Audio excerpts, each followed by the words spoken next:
Setelah melewati minggu yang sangat berat menghadapi berbagai masalah pelik di kota besar, aku akhirnya memutuskan untuk pergi beristirahat di rumah kebun milikku yang terletak jauh di pelosok daerah. Aku sangat membutuhkan suasana yang hening, udara yang masih murni, dan kedamaian jiwa yang hanya bisa diberikan oleh tempat tersebut. Namun, tepat saat aku sampai di depan pintu gerbang kayu propertiku, mataku menangkap sebuah pemandangan yang sama sekali tidak pernah terlintas dalam bayanganku seumur hidup. Menantuku, Siti, terlihat sedang sibuk menggotong seluruh perabotan dari dalam rumah. Sementara itu, anak kandungku sendiri, Joko, sedang menata barang-barang tersebut ke atas sebuah truk pindahan yang besar. Kursi jati yang kubeli dengan gaji tetap pertamaku yang layak. Lampu-lampu hias yang kupilih dengan penuh kasih sayang. Hingga meja makan tempat kami duduk bersama dalam begitu banyak kesempatan. Semuanya ada di sana. Segalanya sedang diangkut pergi dengan begitu saja. Seolah-olah semua barang itu bukan lagi milikku. Aku benar-benar tidak menyangka akan mendapatkan pengkhianatan dan kelancangan sebesar ini dari mereka berdua. Selama 68 tahun menjalani hidup di dunia ini, aku telah melihat banyak hal. Melewati masa-masa yang sulit, serta menghadapi berbagai kehilangan dan kekecewaan. Namun, kejadian kali ini terasa sangat berbeda. Luka ini datang dari darah dagingku sendiri. Dari anak laki-laki yang kubesarkan dengan kedua tanganku sendiri. Aku hanya bisa berdiri mematung di samping gerbang, terpaku mengamati pemandangan yang menyayat hati itu. Joko terlihat sedang mengangkat sebuah kotak yang nampaknya sangat berat dan menyusunnya di bagian belakang truk. Sementara itu, Siti terus melangkah masuk dan keluar rumah dengan gaya seolah-olah dialah pemilik sah tempat itu. Tak satu pun dari mereka berdua yang menyadari keberadaanku. Mereka begitu fokus dengan pekerjaan mereka. Begitu yakin dengan apa yang mereka lakukan, sehingga tidak memperhatikan kehadiranku di sana. Tanpa membuat keributan atau teriakan histeris, aku mengeluarkan telepon genggam dari tas tanganku dengan sangat tenang. Tanganku memang sedikit gemetar karena menahan rasa sakit di dada. Namun aku berusaha keras untuk tetap tegak dan tegar. Sebelum aku mengatakan sepatah kata pun atau menghadapi mereka, aku merasa perlu memiliki bukti nyata atas apa yang sedang kulihat dengan mata kepalaku sendiri. Aku mulai merekam seluruh kejadian itu dalam keheningan yang mencekam. Truk itu sangat besar. Jenis truk yang biasa digunakan untuk pindahan rumah secara besar-besaran. Separuh dari bak truk itu sudah terisi penuh dengan harta bendaku. Aku melihat kursi-kursiku, lukisan-lukisanku, bahkan gorden-gorden yang kujahit sendiri dengan tangan beberapa tahun yang lalu. Setiap benda yang keluar dari rumah itu mewakili kerja keras selama bertahun-tahun. Hasil dari pekerjaan yang jujur. Dan pengorbanan yang tak terhitung jumlahnya. Joko sempat berhenti sejenak untuk menyeka keringat yang membasahi dahinya. Dia sekarang sudah berusia 42 tahun. Seorang pria yang kuat dan berdaya. Aku membesarkannya seorang diri setelah ayahnya meninggalkan kami tanpa kabar saat dia baru berusia 5 tahun. Aku bekerja di rumah orang lain sebagai asisten rumah tangga. Mencuci pakaian tetangga. Menggosok lantai. Dan melakukan apa saja yang diperlukan agar dia tidak kekurangan satu apapun dalam hidupnya. Siti keluar lagi dari pintu rumah dengan kotak lain di tangannya. Dia berusia 38 tahun dan sejak dulu dia selalu terlihat seperti wanita yang sangat penuh perhitungan. Bahkan cenderung dingin dalam beberapa hal. Namun selama ini aku selalu berusaha memberikan prasangka baik kepadanya karena dia adalah istri anakku. Ibu dari cucu-cucuku yang tercinta. Tapi sekarang, aku melihatnya dengan cara yang sangat berbeda. Dia bekerja sama dalam aksi pencurian yang sangat tidak tahu malu ini. Aku terus merekam semuanya dari posisiku di dekat gerbang. Rumah kebun ini terletak di daerah pinggiran yang sangat tenang. Dikelilingi oleh pepohonan rindang dengan jarak antar tetangga yang cukup berjauhan. Tempat ini adalah tempat perlindunganku. Tempat yang kubeli dengan uang tabungan hasil kerja keras seumur hidup. Setiap rupiah yang koinvestasikan di properti ini berasal dari tetesan keringatku, dari tanganku yang kelelahan, dan dari lututku yang sering terasa sakit karena usia. Pikiranku mulai berputar cepat meskipun aku masih merasa sangat terkejut. Aku harus memahami apa yang sebenarnya sedang terjadi di sini. Apakah mereka berpikir bahwa aku tidak akan datang hari ini? Apakah mereka mengira mereka bisa mengambil semuanya tanpa ada konsekuensi hukum? Sudah berapa lama mereka merencanakan pengkhianatan ini? Joko kembali masuk ke dalam rumah. Aku bisa mendengar suaranya dari dalam. Dia sedang berbicara dengan Siti tentang barang-barang apa saja yang masih belum diangkut ke truk. Mereka berbicara dengan nada yang sangat wajar. Seolah-olah tidak ada sedikit pun rasa penyesalan. Bagi mereka, tindakan ini hanyalah sebuah tugas biasa. Sebuah rencana yang sedang mereka jalankan dengan sangat efisien. Aku teringat kembali terakhir kali aku berbicara dengan Joko melalui telepon. Baru 3 hari yang lalu. Dia bertanya bagaimana kabarku. Apakah aku membutuhkan sesuatu? Dan apakah masalah-masalah di kota sudah terselesaikan dengan baik? Suaranya terdengar sangat perhatian dan penuh kasih. Persis seperti seorang anak yang sangat menyayangi ibunya. Sekarang aku baru menyadari bahwa pertanyaan-pertanyaan itu memiliki tujuan lain yang sangat licik. Dia hanya ingin memastikan kapan aku akan pergi dari rumah. Dia ingin tahu berapa banyak waktu yang mereka miliki untuk melakukan semua ini. Siti kemudian muncul lagi dengan membawa lebih banyak barang milikku. Kali ini dia membawa bingkai-bingkai foto kenanganku. Foto-foto yang menyimpan seluruh memori perjalanan hidupku. Ada foto ibuku yang sudah meninggal dunia 10 tahun yang lalu. Ada foto Joko saat masih kecil. Tersenyum lebar mengenakan seragam pada hari pertamanya sekolah.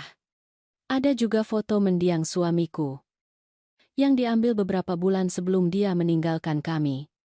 Aku merasakan rasa sakit yang sangat dalam menghunjam dadaku. Namun aku tetap mencoba untuk berdiri tegak. Aku tidak akan menangis. Setidaknya belum saat ini. Aku harus menjadi wanita yang kuat. Aku harus bisa berpikir dengan jernih. Setelah merasa memiliki cukup bukti dalam bentuk rekaman video, aku menyimpan kembali telepon genggamku ke dalam tas. Aku menarik napas dalam-dalam dan mulai melangkah perlahan ke arah mereka.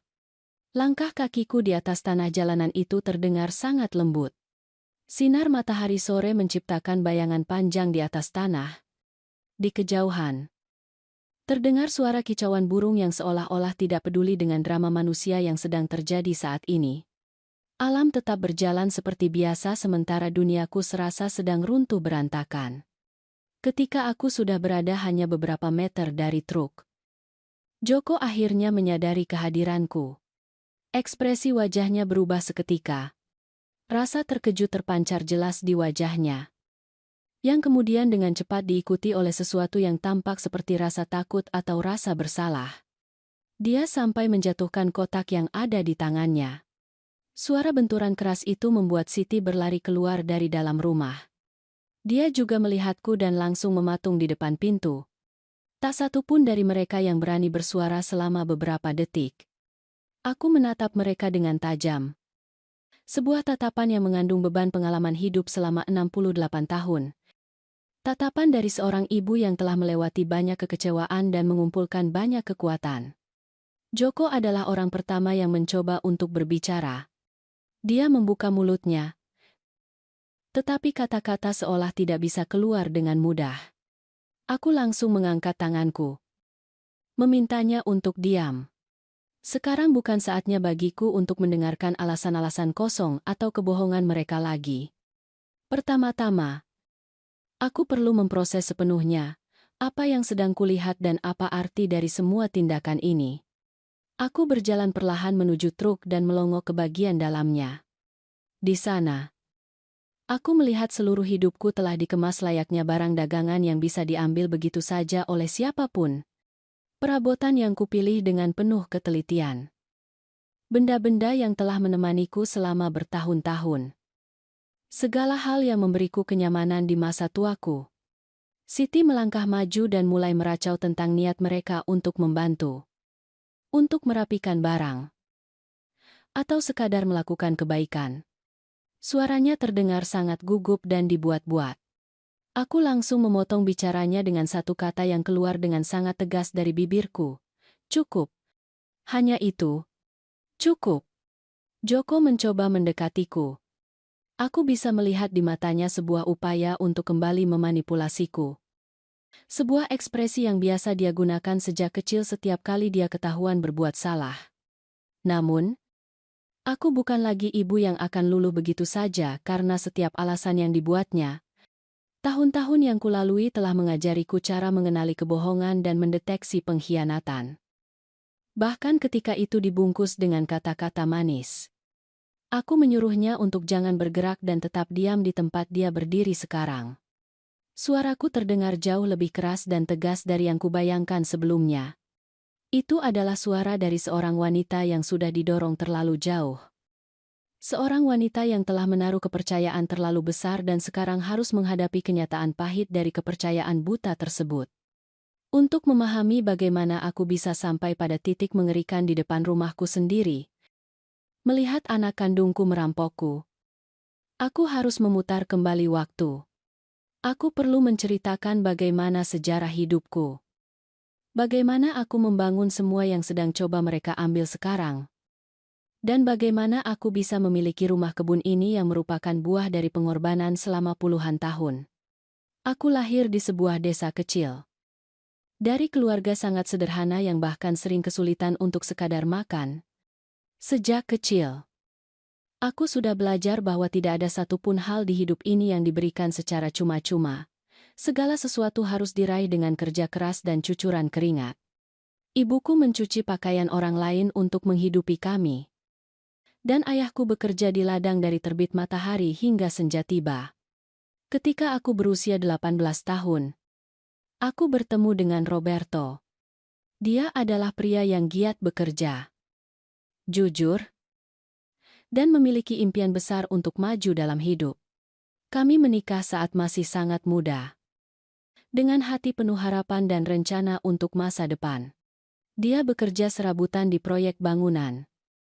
Sementara aku bekerja membersihkan rumah orang. Kami mengumpulkan setiap rupiah yang bisa kami tabung. Joko lahir saat aku berusia 26 tahun. Hari itu adalah hari yang paling membahagiakan dalam hidupku. Aku ingat betul. Dia dibungkus dengan selimut biru muda pemberian seorang tetangga. Mata kecilnya menatapku dengan kepolosan luar biasa yang hanya dimiliki oleh bayi baru lahir. Pada saat itu juga, aku bersumpah dalam hati bahwa aku akan melakukan apa saja untuk memberinya kehidupan yang jauh lebih baik daripada yang kualami sendiri. Roberto juga tampak sangat bahagia saat itu. Dia bekerja lebih keras. Mengambil pekerjaan tambahan apapun agar kami tidak kekurangan. Tahun-tahun awal terasa berat namun indah. Kami tinggal di sebuah kontrakan kecil. Tapi bagi kami itu adalah istana kami. Setiap malam kami makan bersama, membicarakan impian-impian kami, dan merencanakan masa depan kami. Namun, saat Joko berusia 5 tahun, segalanya berubah drastis. Suatu pagi, Roberto berkata kepadaku bahwa dia telah bertemu dengan wanita lain. Begitu saja. Tanpa ada basa-basi atau persiapan mental untukku. Dia bilang dia akan pergi. Dia tidak lagi mencintaiku. Dan dia ingin memulai hidup baru. Dia pergi sore itu juga. Hanya membawa sebuah tas berisi pakaiannya. Aku ditinggalkan sebatang kara dengan seorang anak kecil tanpa ada uang tabungan sedikit pun. Karena Roberto telah menguras semua uang yang kami miliki di bank. Malam itu aku menangis hingga air mataku habis. Namun saat matahari terbit, aku memaksa diriku untuk bangun dan terus melangkah maju. Aku tidak punya pilihan lain.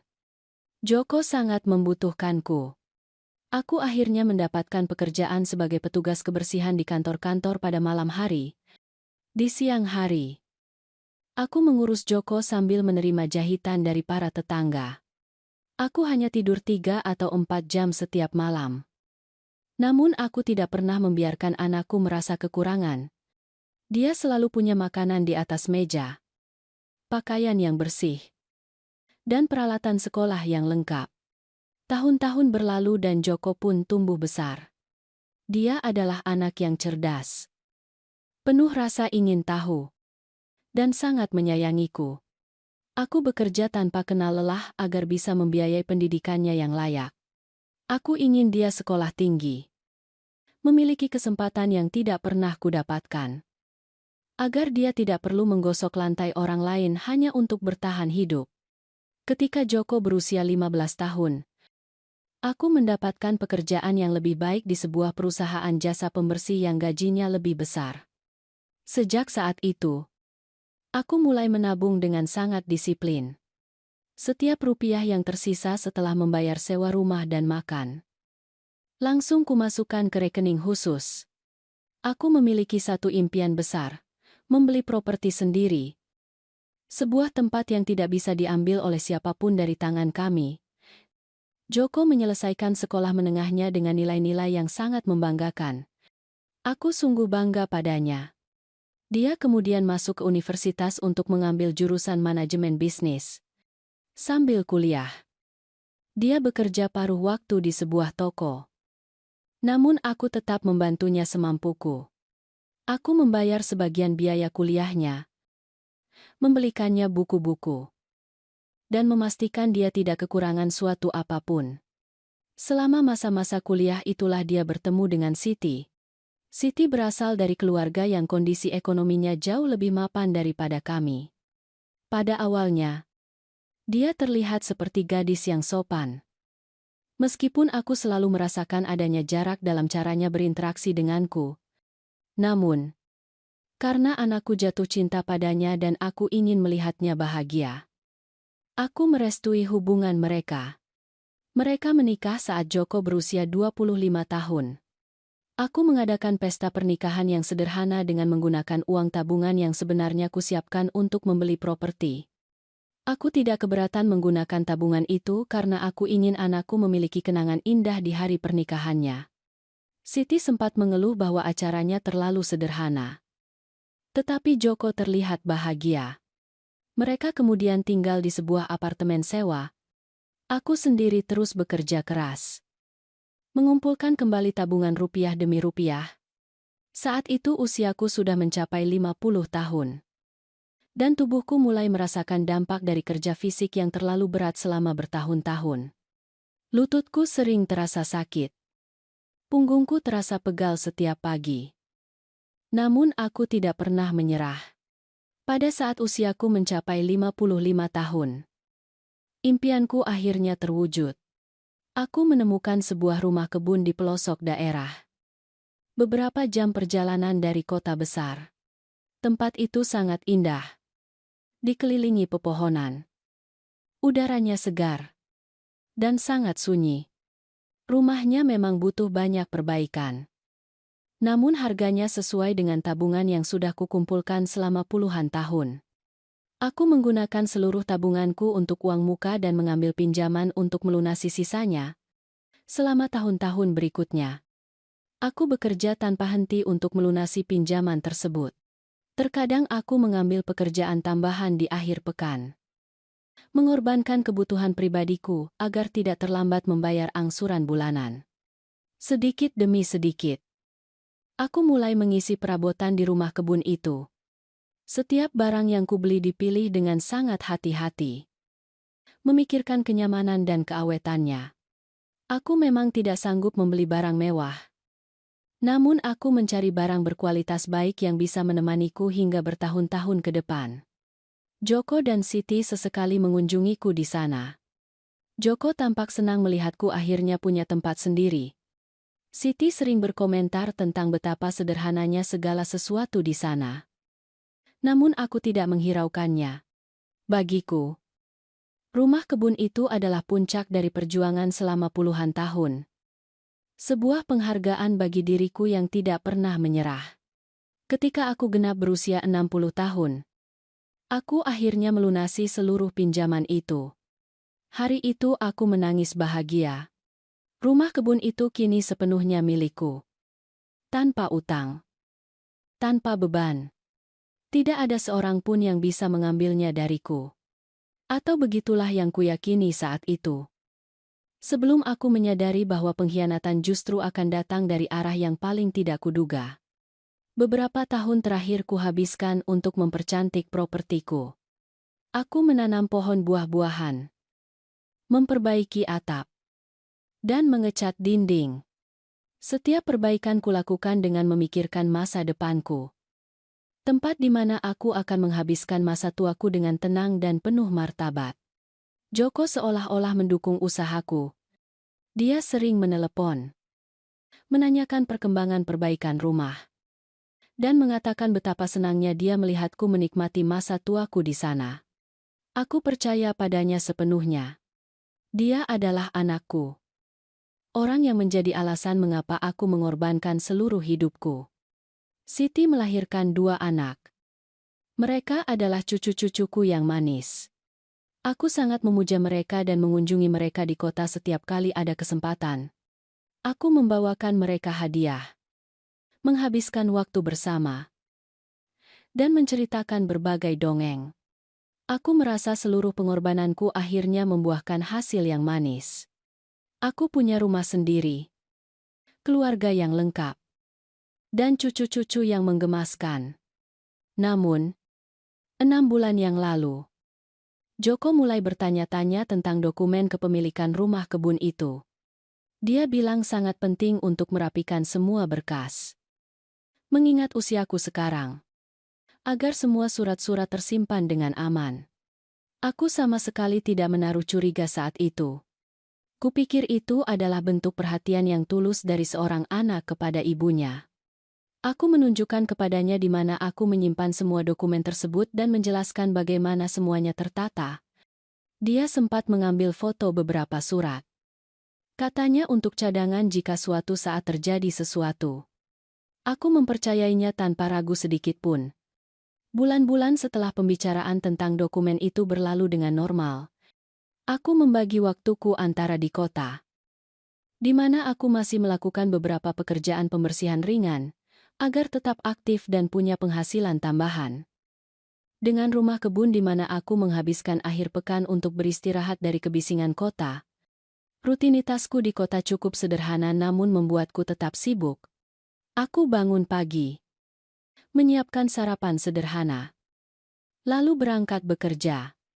Aku membersihkan 2 kantor kecil 3 kali dalam seminggu.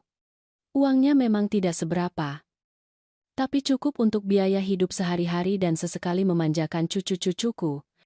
Setiap hari Jumat sore, aku akan naik bus menuju pelosok daerah. Perjalanan memakan waktu hampir 3 jam. Tapi aku tidak merasa keberatan. Aku suka memandang keluar jendela, melihat suasana kota yang mulai menghilang dan pemandangan berubah menjadi hamparan sawah hijau, pepohonan, dan langit yang luas. Perjalanan itu adalah transisi antara 2 duniaku. Sesampainya di rumah kebun, aku merasa seperti bisa bernapas lega. Udara di sana sangat berbeda. Jauh lebih bersih dan segar. Aku akan membuka lebar semua jendela rumah dan membiarkan angin sepoi-sepoi masuk. Menghempaskan segala rasa lelah yang terkumpul selama seminggu bekerja di kota. Tempat itu benar-benar menjadi tempat suci dan perlindungan pribadiku. Setiap minggu sore, aku akan kembali ke kota dengan berat hati. Namun dengan energi yang sudah pulih kembali. Ritme seperti itu berjalan sangat baik bagiku. Joko biasanya mengunjungiku di kota kira-kira setiap 2 minggu sekali. Dia akan datang ke apartemen kecilku, duduk di meja dapur, dan kami akan minum kopi bersama. Kami membicarakan pekerjaannya, tentang anak-anak, dan rencana-rencana masa depan mereka. Joko bekerja di sebuah perusahaan logistik. Dia punya posisi administratif dengan gaji yang lumayan. Selama kunjungan itu, Joko selalu bertanya bagaimana keadaanku. Apakah aku butuh sesuatu? Atau apakah aku punya keluhan kesehatan? Aku sangat menghargai perhatiannya dan merasa beruntung punya anak yang begitu peduli padaku. Aku tidak pernah menduga bahwa di balik perhatiannya itu tersimpan maksud yang sangat licik. Siti jarang sekali ikut menemani Joko dalam pertemuan-pertemuan itu. Dia selalu punya 1000 alasan. Entah karena urusan anak, pekerjaan, atau janji dengan teman-temannya. Aku tidak pernah memaksa karena aku sadar dia memang tidak pernah benar-benar merasa nyaman berada di dekatku. Dia berasal dari lingkungan yang berbeda. Punya gaya hidup yang berbeda. Dan baginya aku hanyalah representasi dari masa lalu yang susah yang mungkin membuatnya merasa malu. Cucu-cucuku adalah kebahagiaan utamaku. Dimas berusia 8 tahun dan Bayu berusia 6 tahun. Melihat mereka membuatku merasa bahwa segala kerja kerasku selama ini ada artinya. Aku membelikan mereka camilan. Menceritakan kisah-kisah lucu tentang ayah mereka saat kecil. Dan bermain bersama mereka. Mereka memanggilku Eyang dan selalu berlari memelukku setiap kali aku datang berkunjung. Di rumah kebun. Aku menjaga segala sesuatunya agar tetap rapi. Setiap akhir pekan aku akan membersihkan rumah. Menyiram tanaman, dan merawat taman kecil yang kubuat di depan pintu masuk. Setiap sudut tempat itu adalah hasil kerjaku sendiri. Gorden-gordennya kujahit sendiri. Hiasan-hiasannya kupilih di pasar-pasar tradisional. Setiap detail kecil mencerminkan kepribadianku. Tetangga di sekitar sana orangnya ramah. Tapi kami tetap menjaga jarak. Rumah kebun terdekat berjarak sekitar 200 meter. Di sana tinggal Bu Ratna bersama suaminya. Dia seusiaku. Sekitar 65 tahun. Dan sesekali kami saling menyapa atau mengobrol singkat tentang cuaca dan tanaman. Aku memang bukan tipe orang yang mudah menjalin persahabatan yang sangat akrab karena hidupku selama ini habis untuk bekerja dan membesarkan Joko. Namun, aku tetap merasa tenang mengetahui ada orang di dekatku jika sewaktu-waktu aku membutuhkan bantuan. Bu Ratna sudah beberapa kali mengajakku minum kopi di rumahnya. Tapi aku selalu menolak dengan sopan karena aku lebih menyukai kesendirian. Sekitar 3 bulan yang lalu, Joko mulai sering mengunjungiku di rumah kebun juga. Dia sering datang tanpa memberitahu terlebih dahulu. Biasanya di akhir pekan saat aku sedang di sana. Katanya dia ingin menghabiskan waktu bersamaku dan merindukan udara pedesaan. Aku sangat senang dia berada di dekatku dan bisa berbagi ruang di tempat yang sangat kucintai ini. Selama kunjungan itu, dia sering berkeliling properti seolah-olah sedang menilai sesuatu. Dia bertanya tentang kondisi atap, pipa air, dan berapa biaya yang sudah kuhabiskan untuk setiap perbaikan. Aku menjawab dengan penuh kebanggaan. Menceritakan betapa banyak investasi yang sudah kumasukkan agar tempat itu menjadi rumah yang nyaman dan aman. Pernah suatu kali aku mendapatinya sedang melihat-lihat dokumen di atas meja kerja kecil tempat aku menyimpan surat-surat penting. Dia beralasan sedang mencari pulpen. Namun aku menyadari posisi kertas-kertas di sana sudah berubah urutannya. Saat itu aku tidak menaruh curiga sama sekali. Dia adalah anakku. Aku mempercayainya sepenuhnya. Siti pernah ikut menemaninya sekali. Dia berkeliling rumah dengan ekspresi penuh kritik. Berkomentar betapa kunonya perabotan di sana dan betapa sempitnya rumah itu. Aku merasakan sakit hati di dada. Tapi aku memilih untuk diam. Aku tidak ingin memancing pertengkaran dengan istri anakku sendiri. Sore itu, saat aku sedang menyiapkan kopi untuk kami bertiga, aku sempat mendengar Siti berbicara dengan Joko dengan suara pelan di ruang tamu. Aku tidak bisa mendengar semuanya. Tapi aku menangkap beberapa kata kunci, nilai jual, lokasi, dan peluang. Kupikir saat itu mereka sedang membicarakan bisnis mereka sendiri yang tidak ada hubungannya denganku. Cucu-cucuku baru pernah sekali datang ke rumah kebun ini. Hari itu sungguh indah. Mereka berlari-lari di taman. Bermain di bawah pohon. dan lutut mereka sampai kotor karena memanjat dan menjelajahi seisi tempat. Aku melihat mereka dengan penuh kebahagiaan.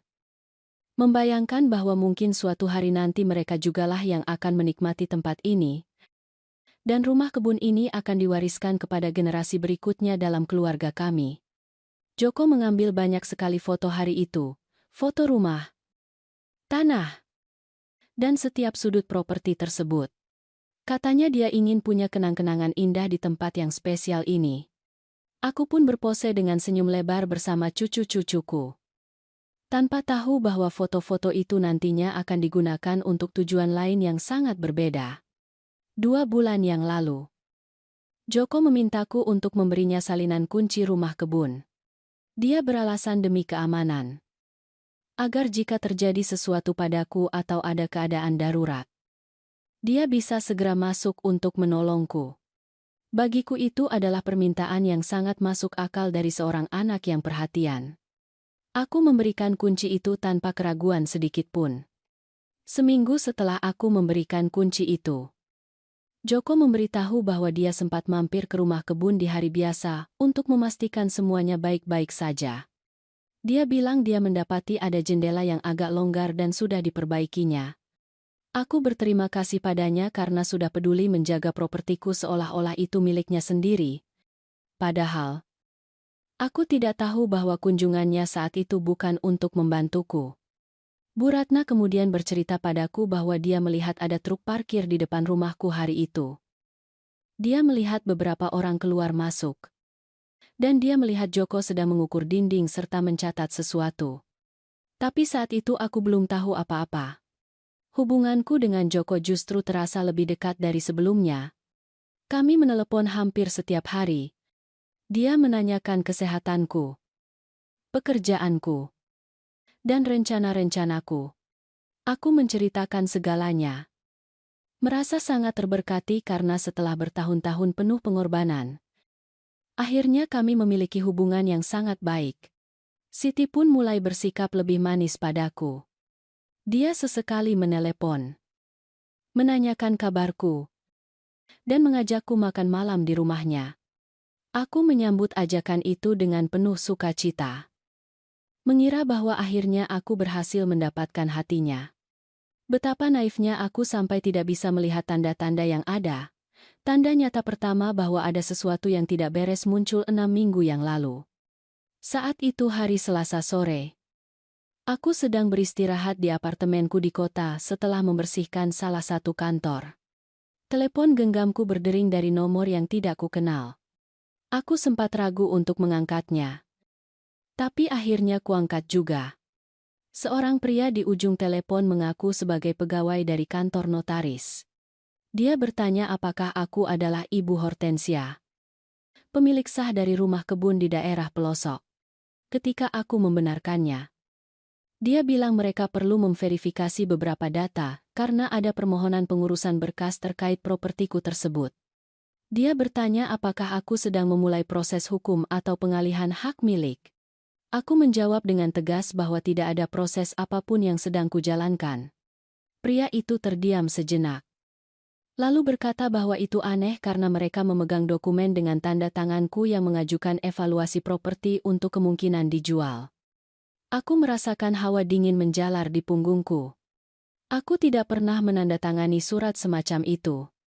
Aku mencoba meminta keterangan lebih lanjut. Namun dia bilang dia perlu memeriksa detailnya secara internal terlebih dahulu dan akan meneleponku kembali. Namun, dia tidak pernah menelepon lagi. Aku mencoba menghubungi balik kantor notaris tersebut. Tapi tidak ada yang mengangkat. Malam itu aku tidak bisa tidur nyenyak. Terus memikirkan masalah itu. Keesokan harinya, aku menelepon Joko untuk menceritakan tentang telepon aneh tersebut. Dia tampak sangat terkejut dan khawatir. Dia bilang itu kemungkinan besar adalah modus penipuan. Karena sekarang banyak sekali penipu yang mengincar orang tua. Dia menyarankanku untuk mengabaikan telepon dari nomor asing dan segera menghubunginya jika hal itu terjadi lagi. Kata-katanya berhasil menenangkanku. Apa yang dia katakan masuk akal. Aku memang sering mendengar cerita tentang penipu yang mengaku-ngaku dari instansi tertentu. Aku pun memutuskan untuk melupakan kejadian itu. Namun, sebagian kecil dari hatiku tetap merasa tidak tenang. 2 minggu kemudian, aku mendapat tamu tak diundang di apartemenku. Seorang pria berusia sekitar 50 tahun. Berpakaian rapi. Memperkenalkan diri sebagai perwakilan dari perusahaan agen properti. Dia bilang mereka tertarik untuk membeli lahan di area tempat rumah kebunku berada dan ingin mengajukan penawaran. Aku katakan padanya dengan sangat jelas bahwa rumah kebunku tidak dijual. Itu adalah rumahku dan aku tidak punya niat sedikit pun untuk menjualnya. Pria itu terus mendesak. Dia bilang mereka punya klien yang sangat berminat dan berani membayar dengan harga tinggi. Dia menunjukkan kertas berisi angka-angka rupiah yang cukup menggiurkan. Tapi aku tetap teguh pada pendirianku. Aku memintanya pergi dan jangan menggangguku lagi. Sebelum pergi, dia menatapku dengan tatapan yang sangat aneh dan mengatakan sesuatu yang terus terngiang di kepalaku. Katanya kliennya sudah menanamkan investasi sebelumnya terkait properti itu dan berharap bisa segera meresmikan pembeliannya. Aku tidak mengerti apa maksud perkataannya itu. Malamnya, aku menelepon Joko lagi dan menceritakan tentang kunjungan agen properti tersebut. Kali ini, aku menyadari ada sesuatu yang berbeda di suaranya. Dia butuh waktu beberapa detik sebelum menjawab. Dan saat dia bicara, suaranya terdengar sangat tegang. Dia bilang itu sangat aneh dan pasti ada orang yang sedang mencoba memanfaatkanku. Dia menyarankan, demi keamanan, sebaiknya dia memeriksa kembali seluruh dokumen propertiku. Dia bilang ingin memastikan semuanya tertib dan tidak ada celah yang bisa dimanfaatkan oleh orang jahat. Aku setuju saja. Tidak ada alasan bagiku untuk menaruh curiga. Akhir pekan berikutnya, Joko datang ke rumah kebun. Dia datang sendiri tanpa Siti maupun anak-anak. Dia membawa map besar dan memintaku menyerahkan seluruh dokumen terkait properti itu. Dia duduk di meja makan dan mulai memeriksa lembar demi lembar dengan sangat teliti. Aku menyiapkan makan siang sementara dia bekerja. Sesekali aku melirik dari dapur dan melihatnya sangat berkonsentrasi, mencatat di buku kecil, dan melakukan beberapa panggilan telepon singkat. Aku merasa tenang melihatnya di sana. Berpikir bahwa anakku sedang melindungi kepentinganku. Setelah makan siang, Joko bilang padaku bahwa semuanya tampak baik-baik saja. Namun ada beberapa dokumen yang perlu diperbarui. Dia bicara soal adanya perubahan undang-undang, persyaratan hukum baru, dan pentingnya mencatatkan semuanya dengan sempurna. Aku yang tidak paham soal hukum hanya percaya saja pada penilaiannya. Dia kemudian meminta izin untuk membawa beberapa dokumen asli ke kota. Katanya, ada kenalan pengacaranya yang bisa memeriksanya untuk memastikan semuanya sesuai dengan regulasi terbaru. Aku mengizinkannya. Dia adalah anak kandungku. Orang yang kubesarkan dengan kasih sayang. Orang yang paling kupercaya di dunia ini. Seminggu kemudian, Joko mengembalikan dokumen-dokumen itu padaku.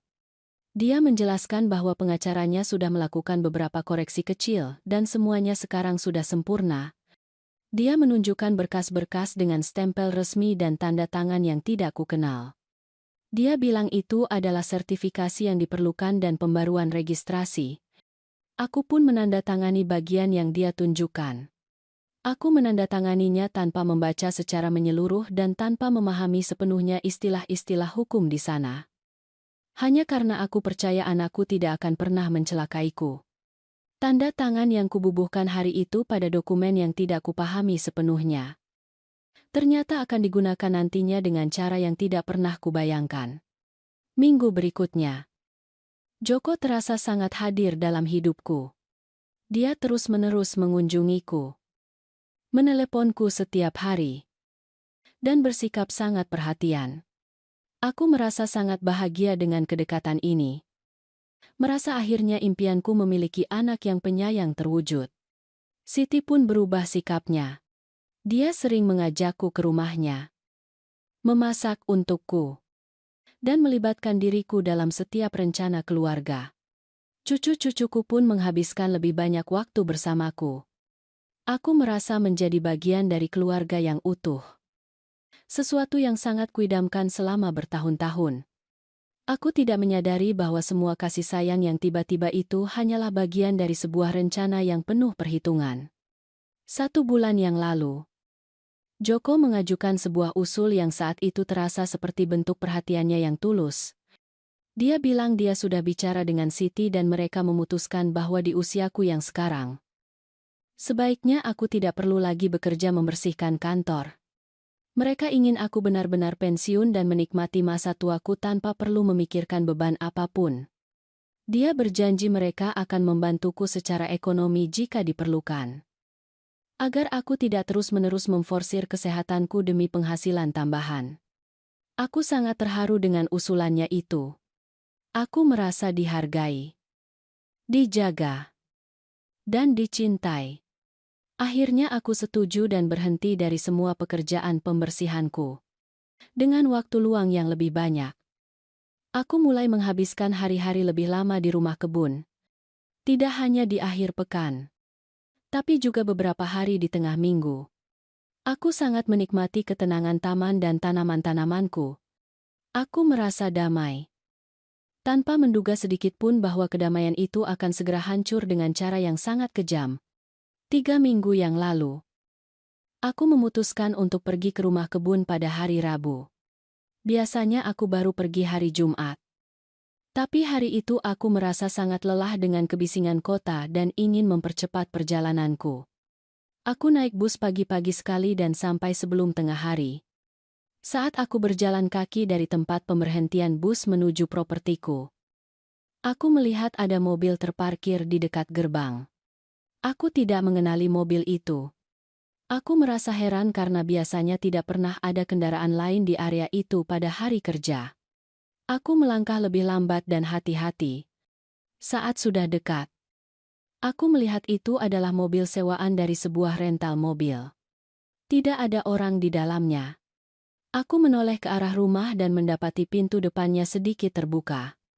Jantungku berdetak kencang. Ada orang yang masuk ke rumahku tanpa seizinku. Aku pun menyelinap masuk dengan diam-diam. Aku mendengar suara orang berbicara di dalam. Salah satunya adalah suara Joko. Dan suara yang lainnya tidak kukenal. Mereka ada di ruang tamu, sedang mendiskusikan tentang ukuran, ruang, dan kemungkinan renovasi. Aku tetap bersembunyi di lorong sambil mendengarkan pembicaraan mereka. Pria yang bersama Joko terdengar sangat antusias membicarakan potensi properti ini. Katanya dengan sedikit renovasi, tempat ini bisa dijual dengan harga yang sangat luar biasa. Dia menyebutkan angka spesifik, $30.000. Atau bahkan $40.000 jika dilakukan perbaikan yang tepat. Darahku serasa membeku mendengar kata-kata itu. Joko menanggapi dengan sangat tenang, seolah-olah mereka sedang membicarakan hal yang wajar saja. Dia bilang pada pria itu bahwa dia sudah menghubungi beberapa calon pembeli potensial. Dia juga bilang proses hukumnya sudah hampir selesai dan hanya tinggal menunggu detail-detail kecil terakhir. Dia membicarakan rumahku seolah-olah itu sudah miliknya sepenuhnya. Akhirnya aku keluar dari persembunyianku di lorong. Kedua pria itu langsung mematung melihatku. Wajah Joko berubah pucat pasi. Pria satunya lagi yang membawa tas kerja dan berkas denah menatapku dengan bingung. Terjadi keheningan yang sangat lama dan terasa mencekam. Aku bertanya langsung kepada Joko apa maksud dari semua ini. Suaraku terdengar gemetar tapi tetap tegas. Dia mencoba tersenyum dan bertingkah seolah semuanya normal. Dia bilang ini adalah kejutan dan dia sedang mencari opsi terbaik untuk membantuku. Dia pikir mungkin suatu saat aku ingin menjual rumah kebun ini dan pindah ke tempat yang lebih dekat dengan mereka di kota. Aku tegaskan padanya bahwa aku tidak pernah sekalipun berencana untuk menjual rumah ini. Rumah ini adalah tempat tinggalku, tempat perlindunganku, dan hasil dari kerja keras selama puluhan tahun. Joko terus saja membela diri dengan berbagai alasan. Dia bilang dia hanya sedang menjajaki kemungkinan agar tahu berapa nilai properti ini jika suatu hari aku berubah pikiran. Kata-katanya terdengar sangat kosong dan palsu. Pria satunya memperkenalkan diri sebagai penilai properti atau appraisal. Dia mengulurkan kartu namanya dengan tangan yang gemetar. Dia bilang Joko menghubunginya untuk melakukan penilaian informal saja. Katanya belum ada rencana resmi dan mereka hanya melihat-lihat opsi yang ada. Aku tidak mempercayai satu kata pun dari mulut mereka. Aku meminta mereka berdua keluar dari rumahku saat itu juga. Penilai properti itu segera merapikan barang-barangnya dan hampir berlari menuju mobilnya. Joko tetap tinggal. Berusaha bicara denganku. Tapi aku sudah tidak mau mendengarkannya lagi. Aku katakan padanya bahwa aku butuh waktu sendiri dan aku merasa sangat kecewa padanya. Malam itu aku tidak bisa tidur. Aku duduk di ruang tamu. Menatap dinding-dinding yang kucat dengan tanganku sendiri dan perabotan yang kubeli dengan penuh pengorbanan. Aku mencoba memahami apa yang sebenarnya sedang terjadi. Anakku sendiri. Anak tunggal yang paling kusayangi. Sedang merencanakan sesuatu yang jahat di belakangku. Keesokan harinya. Aku kembali ke kota. Aku butuh waktu untuk berpikir dan memahami seberapa besar masalah yang baru saja kutemukan ini. Joko meneleponku berkali-kali. Tapi tidak pernah kuangkat. Siti pun mencoba menghubungiku. Namun aku membiarkan semua panggilannya masuk ke kotak suara. Selama hari-hari berikutnya, aku mulai mengingat kembali detail-detail kecil yang sebelumnya kuanggap tidak penting. Pertanyaan-pertanyaan tentang dokumen. Perhatian tiba-tiba mereka. Dan kunjungannya yang sering ke rumah kebun. Semuanya mulai membentuk sebuah pola yang sangat menakutkan bagiku.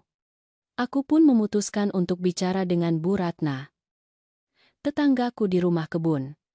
Aku naik bus dan langsung pergi ke rumahnya. Dia menyambutku dengan kaget namun tetap ramah. Aku bertanya apakah dia melihat sesuatu yang aneh di propertiku selama beberapa minggu terakhir. Terutama saat aku sedang tidak di sana. Bu Ratna sempat ragu-ragu sebelum menjawab. Akhirnya dia bercerita bahwa benar. Dia sering melihat Joko datang berkali-kali di hari kerja bersama orang yang berbeda-beda. Dia melihat mobil-mobil parkir. Orang keluar masuk. Bahkan sempat melihat ada truk perusahaan bangunan sekali. Dia pikir aku sudah tahu dan menyetujui semuanya. Dia juga bercerita bahwa 2 minggu lalu dia melihat Joko dan Siti sedang mengukur-ukur area luar rumah. Dia sempat mendengar Siti bicara di telepon tentang rencana renovasi total rumah itu. Bu Ratna mengira aku memang berencana melakukan perbaikan besar-besaran dengan bantuan anak menantuku. Dia sama sekali tidak menyangka kalau aku tidak tahu apa-apa. Aku berterima kasih atas kejujurannya dan memintanya untuk segera memberitahuku jika dia melihat hal mencurigakan lagi. Dia memberiku nomor teleponnya dan bilang aku bisa mengandalkannya kapan saja jika butuh bantuan. Dia menatapku dengan rasa kasihan dan khawatir.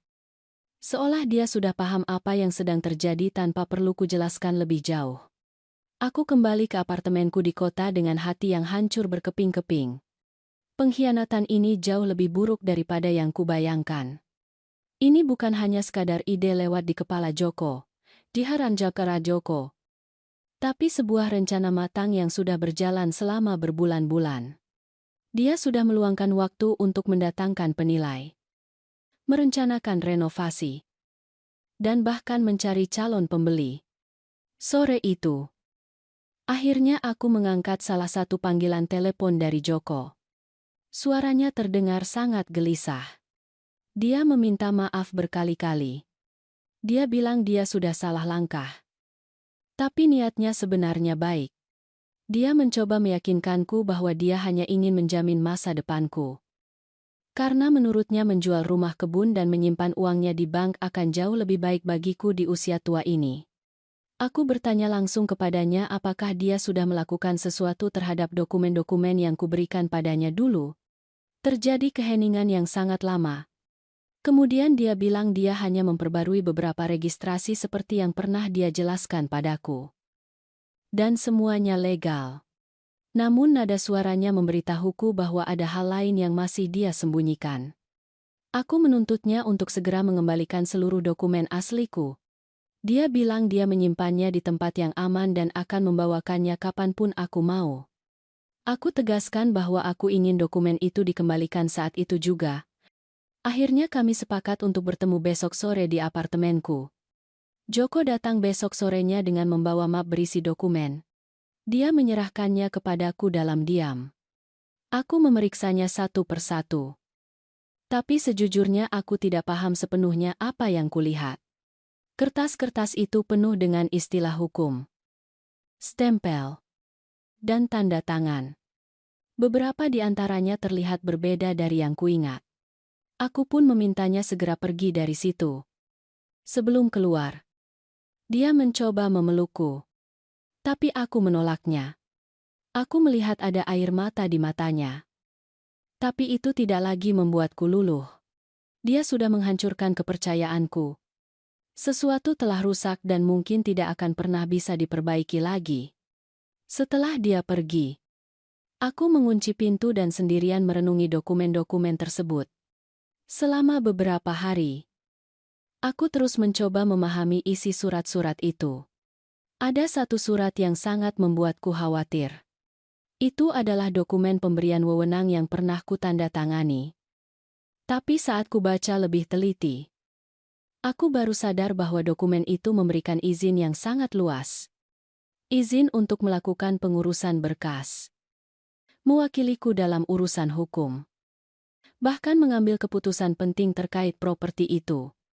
Aku ingat samar-samar pernah menandatangani kertas itu karena Joko bilang itu hanyalah formalitas biasa. Sebuah pembaruan yang diwajibkan oleh undang-undang baru. Saat itu aku percaya begitu saja pada perkataannya. Sekarang aku baru sadar bahwa dokumen itu bisa disalahgunakan dengan cara yang tidak pernah kubayangkan sebelumnya. Aku pun memutuskan untuk mencari bantuan profesional. Aku harus tahu persis apa arti dari semua surat ini dan wewenang apa saja yang sudah kuberikan tanpa kusadari. Aku mencari di internet tentang pengacara yang memberikan konsultasi murah atau gratis bagi masyarakat kurang mampu. Akhirnya aku menemukan sebuah kantor hukum yang melayani orang-orang dengan ekonomi terbatas. Aku menelepon dan membuat janji temu. Mereka memberiku jadwal minggu depan. Selama menunggu hari itu tiba, pikiranku terus berputar. Hari-hari terasa sangat lama. Aku tidak bisa tidur nyenyak dan tidak nafsu makan. Rasa cemas terus menggerogoti jiwaku. Membayangkan hal buruk apalagi yang akan kutemukan nantinya. Joko sempat beberapa kali mencoba mengunjungiku. Tapi aku tidak pernah membukakan pintu untuknya. Siti pun pernah datang dan mengetuk pintu dengan sangat keras. Dia berteriak dari luar bahwa mereka harus bicara denganku dan semuanya hanya salah paham saja. Aku tetap diam di dalam apartemen sampai dia pergi. Cucu-cucuku sempat mengirimkan surat berisi gambar. Dimas menulis surat kecil yang bilang dia sangat merindukanku. Bayu menggambar sebuah rumah dengan bunga-bunga dan menuliskan namaku di bawahnya. Gestur-gestur itu sungguh menyayat hatiku. Aku sangat menyayangi cucu-cucuku. Tapi orang tua mereka sedang mencoba menghancurkan hidupku. Akhirnya hari yang ditentukan tiba. Nama pengacaraku adalah Pak Aris. Kantornya kecil tapi tertata sangat rapi.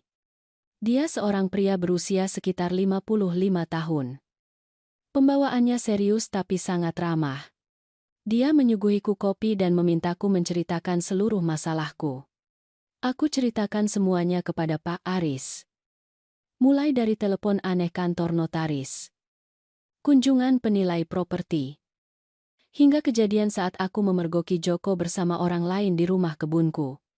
Aku tunjukkan semua dokumen yang kupunya. Dia memeriksanya dengan sangat teliti sambil mencatat dan menanyakan beberapa detail tentang tanggal serta situasi kejadiannya. Selama aku bercerita, aku bisa melihat ekspresi wajahnya berubah menjadi sangat serius. Begitu aku selesai bercerita, dia menarik napas dalam dan menatapku dengan rasa iba sekaligus prihatin. Dia bilang situasinya memang sangat rawan. Ada indikasi kuat bahwa mereka sedang mempersiapkan aksi penipuan aset atau penggelapan harta. Pak Aris menjelaskan bahwa dokumen wewenang yang kutandatangani itu memberikan kekuasaan yang sangat besar kepada Joko atas propertiku. Dengan surat itu, dia bisa mengurus berkas tanpa kehadiranku. Bahkan bisa memulai proses penjualan jika digabungkan dengan dokumen-dokumen lainnya, katanya. Sudah sering sekali terjadi orang-orang tidak bertanggung jawab menggunakan dokumen semacam ini untuk merampas harta milik orang tua mereka sendiri. Aku merasa bumi seolah berguncang di bawah kakiku. Aku bertanya apakah mungkin Joko benar-benar berniat merampas rumah kebunku. Berdasarkan cerita dan dokumen yang ada, Pak Aris bilang kemungkinan itu sangatlah besar. Dia menyarankanku untuk bertindak cepat guna melindungi hartaku. Langkah pertama adalah segera mencabut dokumen wewenang itu secara resmi. Dia juga menyarankan agar kami mendaftarkan nota keberatan atau pemblokiran di kantor pertanahan. Menyatakan bahwa sebagai pemilik sah, aku tidak memberikan izin atas transaksi apapun tanpa kehadiran fisik dan tanda tanganku di depan notaris langsung. Hal ini akan mempersulit upaya penjualan ilegal apapun. Aku bertanya berapa biaya jasa hukumnya. Aku punya sedikit tabungan, tapi tidak banyak. Pak Aris menatapku dengan tulus dan bilang bahwa kasus-kasus seperti ini sangat menyakitkan hatinya. Dia menawarkan tarif minimal hanya untuk menutup biaya pengurusan dokumen saja. Totalnya Rp200.000 untuk seluruh prosesnya. Aku pun setuju dengan rasa syukur yang mendalam. Kami menandatangani kontrak jasa hukum sederhana. Dia bilang dia akan segera bekerja untuk mencabut wewenang itu dan mendaftarkan pemblokiran aset. Dia berpesan agar aku jangan dulu memberitahu Joko soal konsultasi hukum ini. Sangat penting baginya untuk tidak tahu bahwa aku sudah mengambil langkah hukum. Pak Aris juga menyarankanku untuk mengumpulkan informasi lebih banyak tentang apa saja yang sudah dilakukan Joko selama ini. Dia memintaku bicara lagi dengan tetangga. Memeriksa apakah ada dokumen lain yang tidak kuketahui. Dan tetap waspada terhadap gerakan mencurigakan apapun. Dia memberiku nomor telepon pribadinya dan memintaku menghubunginya kapan saja jika menemukan hal penting. Aku keluar dari kantor itu dengan perasaan sedikit lebih kuat. Untuk pertama kalinya setelah berminggu-minggu, aku merasa tidak sendirian lagi. Ada orang yang berada di pihakku, dan paham betapa seriusnya masalah ini. Aku punya rencana tindakan konkret untuk melindungiku. Hari-hari berikutnya diisi dengan pekerjaan yang tenang dan terencana. Pak Aris terus memberiku kabar perkembangan tugasnya. Pencabutan wewenang diproses dengan cepat. Pendaftaran pemblokiran di kantor pertanahan memakan waktu sedikit lebih lama, tapi akhirnya selesai juga. Secara hukum, sekarang jauh lebih sulit bagi siapapun untuk mengusik rumah kebunku tanpa sepengetahuanku. Sambil menunggu, aku melakukan penyelidikan sendiri. Aku bicara lagi dengan Bu Ratna.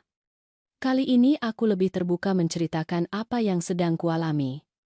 Dia sangat berempati dan menceritakan lebih banyak detail yang pernah dia lihat. Katanya dia pernah melihat Siti mengambil foto-foto di seluruh area rumah. Bahkan sampai ke bagian dalam rumah. Bu Ratna juga ingat sekitar 3 minggu lalu mendengar Joko bicara di telepon di taman rumah kebunku.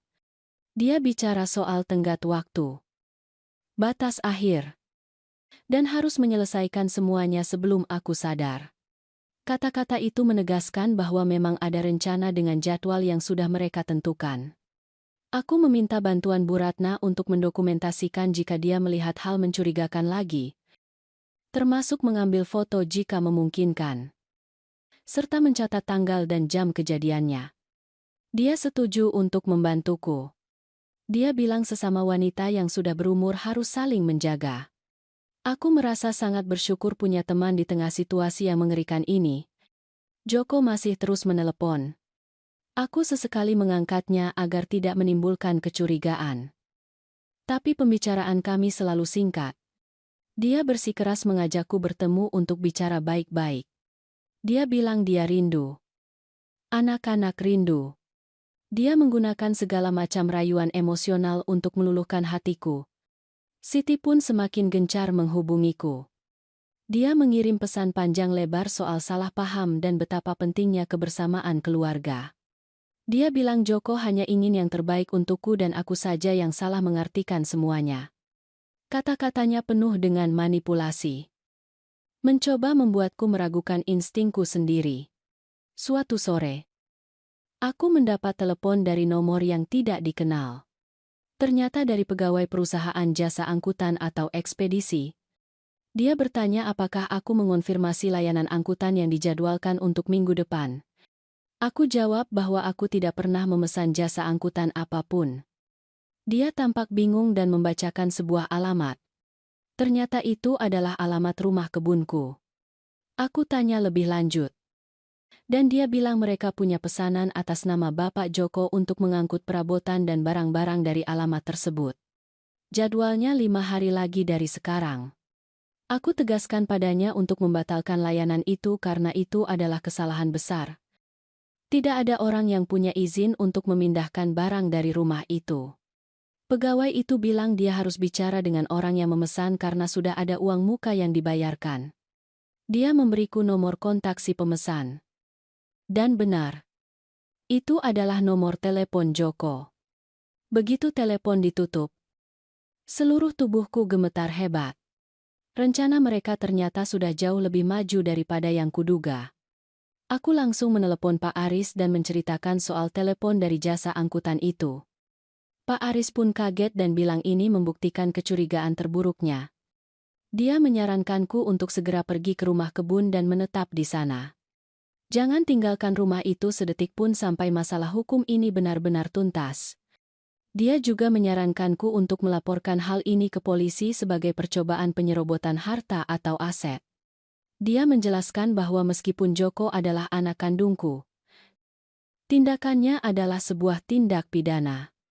Aku sempat ragu untuk melibatkan polisi, bagaimanapun dia adalah anakku. Namun Pak Aris dengan tegas mengingatkanku bahwa status keluarga tidak memberinya hak untuk merampas hartaku. Malam itu aku menyiapkan tas kecil dan bersiap berangkat ke rumah kebun keesokan harinya untuk menetap di sana selama yang dibutuhkan.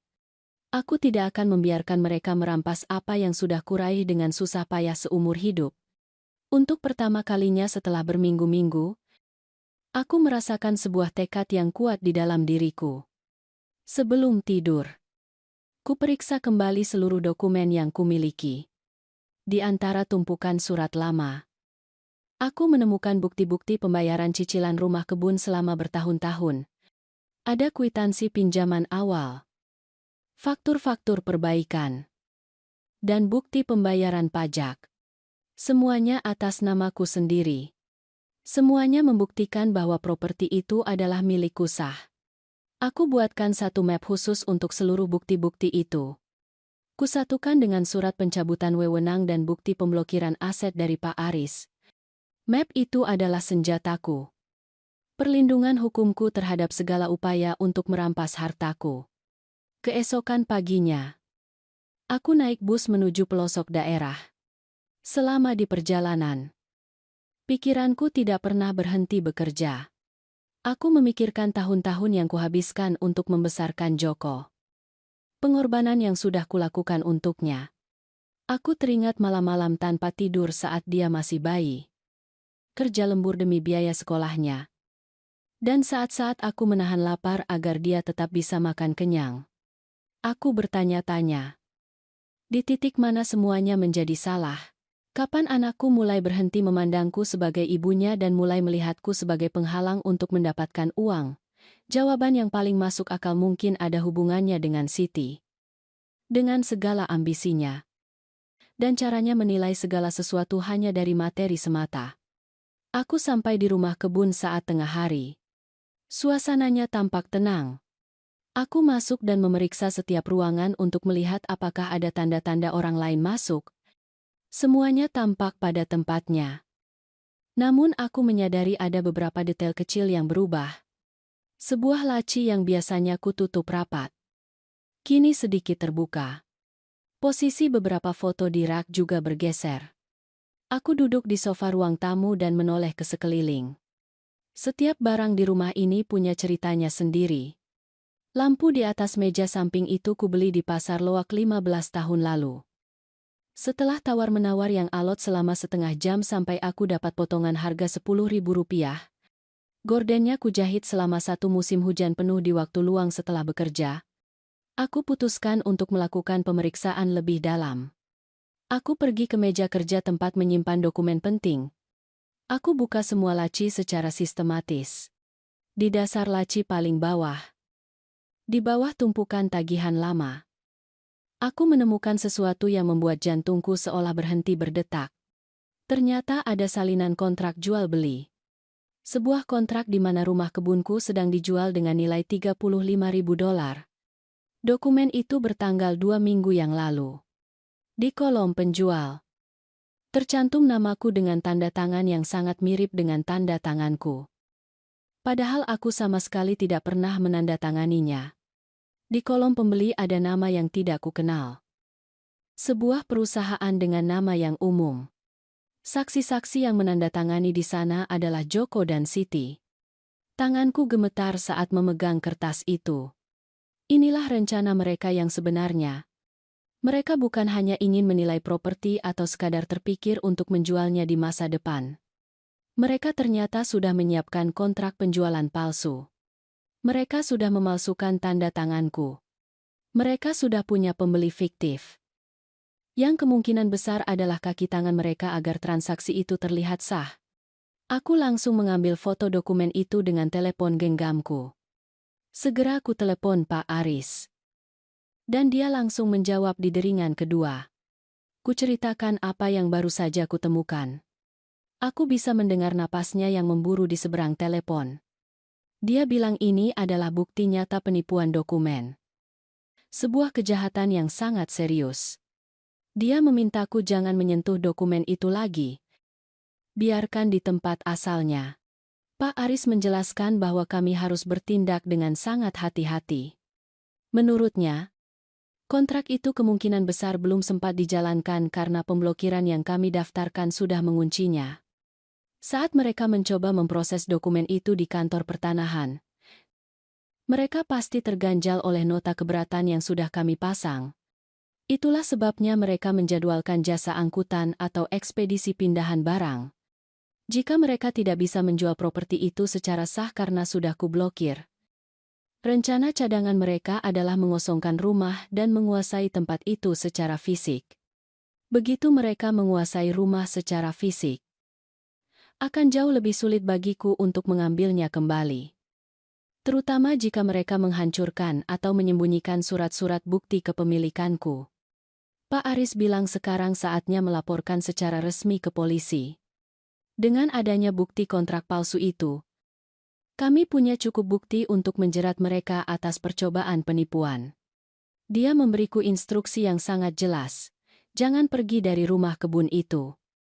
Dia berjanji akan datang langsung besok bersama petugas kepolisian. Malam itu terasa sebagai malam terpanjang dalam hidupku. Setiap suara kecil membuatku kaget dan waspada. Setiap bayangan yang lewat di jendela membuatku takut kalau itu adalah Joko dan Siti yang datang untuk melabrakku. Aku kunci semua pintu dengan rapat dan kupastikan jendela-jendela sudah terkunci. Aku tetap terjaga di sofa dengan lampu-lampu yang menyala terang benderang. Aku banyak merenung malam itu. Memikirkan bagaimana aku bisa sampai di titik ini. Seorang wanita berusia 68 tahun. Sendirian di rumahnya sendiri.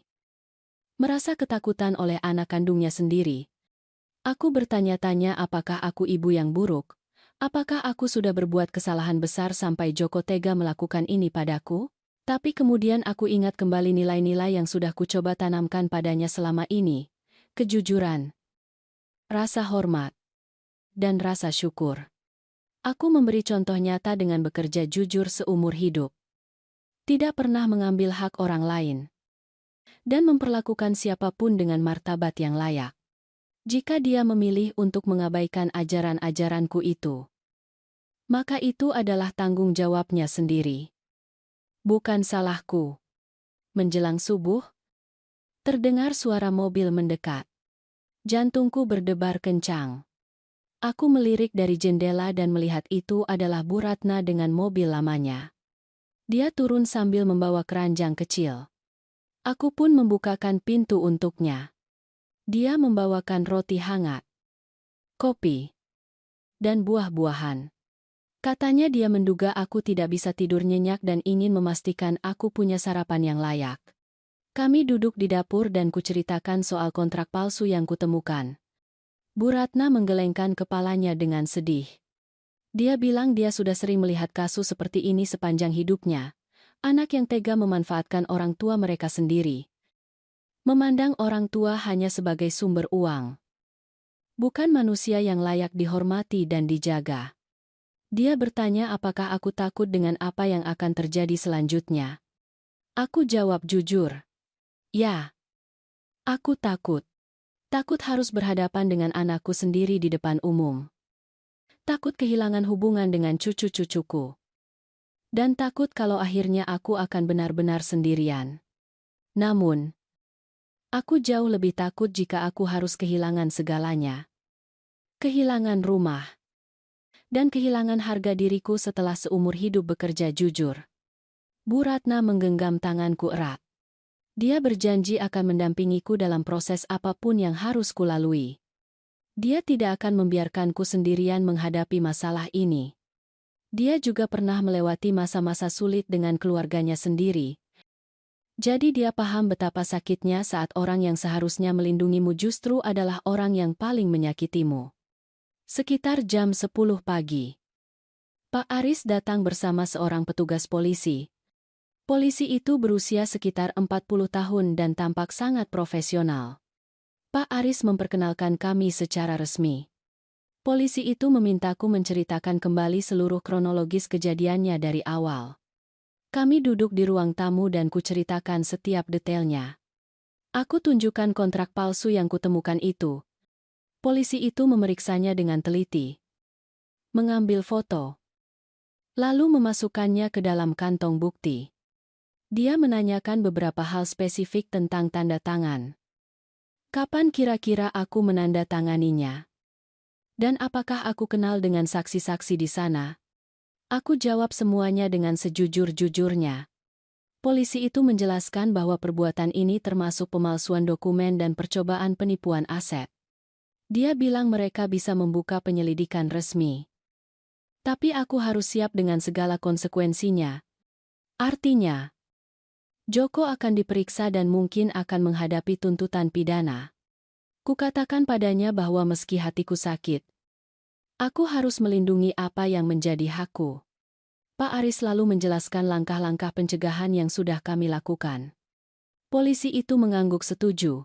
Katanya langkah kami sudah tepat dengan mendaftarkan pemblokiran aset, yang kemungkinan besar berhasil menggagalkan penipuan tersebut. Dia memujiku karena segera mencari bantuan hukum tepat waktu. Setelah mencatat pernyataan resmiku, polisi itu bilang mereka juga akan menghubungi perusahaan jasa angkutan yang disewa Joko. Mereka akan dimintai kesaksian tentang siapa yang memesan jasa tersebut dan menunjukkan bukti dokumen terkait. Semua itu akan menjadi bukti tambahan atas rencana yang sudah disusun oleh Joko dan Siti. Sebelum pergi, polisi itu memberiku beberapa saran keamanan. Dia menyarankanku untuk segera mengganti semua kunci rumah. Karena Joko pasti punya salinannya. Dia juga memintaku mendokumentasikan segala hal. Mengambil foto barang-barang pribadiku. Dan mencatat setiap upaya kontak atau ancaman yang mungkin terjadi. Pak Aris menetap sebentar setelah polisi pergi. Dia menjelaskan langkah-langkah hukum selanjutnya. Akan ada penyelidikan yang mungkin memakan waktu beberapa minggu. Selama waktu itu, aku harus tetap teguh dan jangan sampai goyah oleh rayuan emosional Joko jika dia mencoba memanipulasiku. Dia mengingatkanku bahwa tindakan Joko adalah kejahatan serius. Bukan sekadar urusan keluarga biasa. Sore harinya, aku memanggil tukang kunci yang direkomendasikan Bu Ratna. Dia datang dan mengganti semua kunci rumah. Aku punya 3 set kunci baru. 1 set ku pegang sendiri. 1 kuberikan ke Bu Ratna untuk jaga-jaga kalau ada keadaan darurat. Dan satu set lagi kusimpan di tempat rahasia di dalam rumah. Selama tukang kunci bekerja, Joko terus menelepon. Tapi tidak kuangkat. Siti pun mengirimkan pesan yang bilang mereka khawatir karena tidak bisa menghubungiku dan perlu bicara sangat penting. Aku menduga mereka mungkin sudah mencoba datang ke rumah kebun dan mendapati kunci mereka sudah tidak bisa digunakan lagi. Malamnya, Bu Ratna memaksa agar aku tidur di rumahnya saja. Dia bilang belum aman kalau aku sendirian. Besok baru aku bisa kembali ke rumah kebun dengan lebih tenang. Aku terima tawarannya dengan rasa syukur. Aku memang butuh teman agar tidak merasa terlalu kesepian. Di rumah Bu Ratna, sambil menikmati sup hangat buatannya, dia bercerita soal hidupnya sendiri. Tentang kesulitan, kehilangan, dan pengkhianatan yang pernah dialaminya. Katanya hidup mengajarinya bahwa kekuatan yang sesungguhnya bukan berasal dari tidak pernah jatuh, melainkan dari kemampuan untuk bangkit kembali setiap kali kita jatuh. Keesokan paginya aku kembali ke rumah kebun lebih awal. Aku merasa perlu berada di sana untuk menguasai kembali tempatku sendiri. Bu Ratna menemaniku sampai siang. Kami menyiapkan kopi dan duduk di teras sambil menikmati pemandangan taman yang kurawat dengan penuh cinta selama bertahun-tahun. Sekitar tengah hari, terdengar suara mesin mobil mendekat. Ternyata benar. Itu adalah truk besar seperti yang diceritakan pegawai jasa angkutan. Di belakangnya mengikuti mobil Joko. Jantungku berdegup kencang. Namun aku tetap mencoba tenang dan teguh. Bu Ratna menggenggam tanganku untuk memberi dukungan. Joko turun dari mobil duluan. Diikuti Siti dari pintu penumpang. Mereka berdua melangkah menuju gerbang propertiku dengan ekspresi wajah yang sangat bersemangat. Saat itulah mereka melihatku dan Bu Ratna duduk di teras rumah. Ekspresi kaget langsung terpancar di wajah mereka. Mereka jelas-jelas tidak menyangka akan mendapati aku berada di sana. Joko mencoba tersenyum dan bertingkah seolah-olah dia anak yang berbakti. Dia memanggilku dengan suara yang dibuat-buat semanis mungkin. Namun aku sudah bisa mencium ketegangan di balik kata-katanya. Dia bilang dia datang untuk membantuku merapikan beberapa barang. Dan dia menyewa truk untuk membawa perabotan yang butuh diperbaiki. Aku berdiri perlahan, lalu berjalan menuju gerbang. Tapi tidak kubukakan. Aku menatap mereka berdua tepat di matanya dan kukatakan bahwa aku sudah tahu semua rencana busuk mereka. Aku keluarkan telepon genggamku dan tunjukkan foto kontrak jual beli palsu yang kutemukan. Seketika wajah mereka berubah pucat pasi. Siti adalah yang pertama bereaksi. Dia mulai berteriak bahwa aku sudah salah paham. Katanya dokumen itu hanya draft atau rancangan saja, dan mereka tidak pernah berniat menjalankannya tanpa persetujuanku. Kata-katanya keluar dengan terburu-buru dan tampak sangat putus asa. Joko mencoba menenangkannya. Namun Siti terus meracau dengan alasan yang semakin dibuat-buat. Aku katakan pada Joko bahwa aku sudah bicara dengan pengacara dan polisi. Sudah ada cukup bukti pemalsuan dokumen dan percobaan penipuan. Dan semuanya sekarang sedang dalam penyelidikan resmi. Untuk pertama kalinya, aku melihat rasa panik yang nyata di mata anakku. Dia mencoba mendekat ke gerbang. Tapi aku langsung melangkah mundur. Para pekerja dari truk angkutan juga turun. Merasa bingung melihat drama yang sedang terjadi. Salah satu dari mereka bertanya apakah mereka harus mulai mengangkut barang. Aku jawab dengan suara lantang dan tegas bahwa mereka tidak punya izin sedikit pun dariku sebagai pemilik rumah untuk mengangkut barang apapun dari sini. Jika mereka tetap melakukannya, mereka akan ikut terseret dalam kasus pencurian. Joko mencoba meyakinkan para pekerja itu. Namun Bu Ratna segera menimpali. Dia mendekat ke gerbang dan memberitahu para pekerja bahwa dia adalah saksi hidup bahwa pemilik sah rumah ini tidak pernah memesan jasa pindahan apapun. Dan sebaiknya mereka segera pergi sebelum terseret masalah hukum yang rumit. Para pekerja itu saling berpandangan dengan rasa tidak nyaman. Salah satu dari mereka menunjukkan surat tugas ke Joko dan bilang mereka butuh kejelasan karena tidak mau tersangkut masalah apapun. Joko terus mencoba berdalih bahwa ini hanya masalah keluarga. Tapi para pekerja itu sudah mulai naik kembali ke truk mereka. Siti mulai berteriak lebih kencang. Menuduhku sebagai ibu tua yang tidak tahu berterima kasih dan tidak menghargai bantuan mereka. Dia bilang rumah ini terlalu besar untukku dan aku tidak akan sanggup mengurusnya di usia segini. Dan katanya mereka hanya ingin yang terbaik untukku. Setiap kata yang keluar dari mulutnya justru mengungkap watak aslinya yang sebenarnya. Topeng manisnya telah lepas sepenuhnya. Saat itulah sebuah mobil lain datang. Ternyata itu Pak Aris. Pengacaraku, Junori Aigadi. Dia turun dengan membawa tas kerja dan berjalan ke arah kami dengan wajah serius. Dia memperkenalkan diri secara resmi kepada Joko dan Siti sebagai perwakilan hukumku. Dia memberitahu mereka bahwa penyelidikan pidana sedang berlangsung dan segala upaya intimidasi atau percobaan masuk ke properti ini tanpa izin akan segera dilaporkan ke pihak berwajib. Joko mencoba bicara dengan Pak Aris dan memberikan versinya sendiri. Tapi Pak Aris langsung memotong pembicaraan dengan tegas. Katanya tidak pantas mereka bicara saat ini. Dan jika Joko punya penjelasan, sampaikan saja melalui pengacaranya sendiri saat penyelidikan nanti. Dia lalu memberikan kartu namanya ke Joko. Siti masih saja berteriak. Tapi kali ini teriakannya lebih tentang masalah uang. Dia bilang mereka sudah menginvestasikan waktu dan biaya untuk merencanakan renovasi properti ini. Sudah keluar uang untuk penilaian dan pengurusan berkas. Dan katanya aku harus mengganti biaya-biaya tersebut. Keserakahannya benar-benar terpampang nyata di setiap ucapannya. Pak Aris lalu mengeluarkan beberapa berkas dari tasnya. Dia tunjukkan surat resmi pencabutan wewenang yang sudah kutandatangani sebelumnya. Dia juga tunjukkan bukti pendaftaran pemblokiran aset rumah kebun ini di kantor pertanahan. Dia jelaskan bahwa segala dokumen yang mungkin masih dipegang Joko terkait rumah ini sudah tidak lagi memiliki kekuatan hukum. Aku sudah mengambil semua langkah hukum yang diperlukan untuk melindungi hartaku. Truk angkutan itu pun akhirnya pergi meninggalkan lokasi.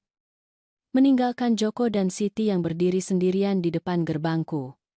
Joko mencoba sekali lagi bicara langsung padaku.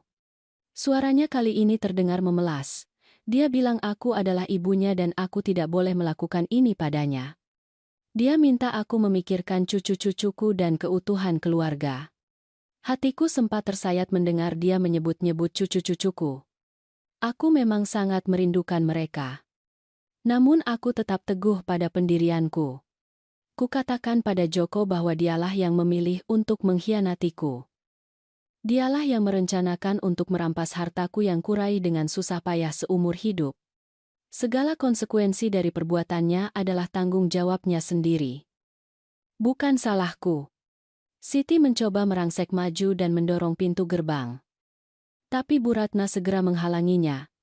Bu Ratna menyuruh mereka segera pergi dari properti ini karena ada banyak saksi atas semua kejadian ini. Dia peringatkan bahwa setiap kata yang mereka ucapkan bisa digunakan untuk menjerat mereka dalam penyelidikan polisi nantinya. Tak lama kemudian, mobil patroli polisi datang. Petugas yang kemarin mengambil keteranganku turun dari mobil. Dia mendekati kami dan bertanya apakah ada masalah. Pak Aris menjelaskan situasinya dengan singkat. Polisi itu menatap Joko dan Siti, lalu meminta identitas mereka. Joko mengeluarkan KTP-nya dengan tangan gemetar. Polisi mencatat datanya dan bertanya apa yang dia lakukan di sana dengan truk pindahan. Joko mencoba berdalih bahwa ini hanya salah paham, dan dia hanya berniat membantu ibunya.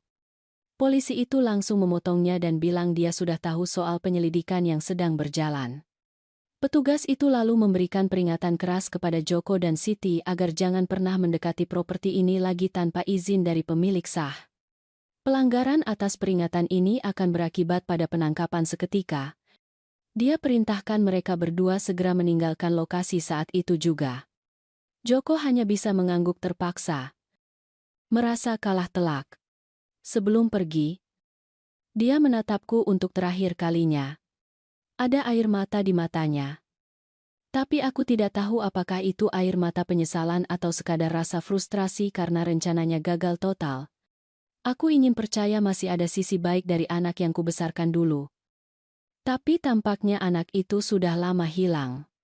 Siti naik ke mobil dengan wajah sangat marah sambil membanting pintu. Dia meneriakkan sesuatu dari dalam mobil yang tidak begitu jelas kudengar. Joko berjalan gontai ke mobil. Lalu menyalakan mesin dan pergi meninggalkan kepulan debu di jalan tanah, sampai akhirnya menghilang di balik pepohonan.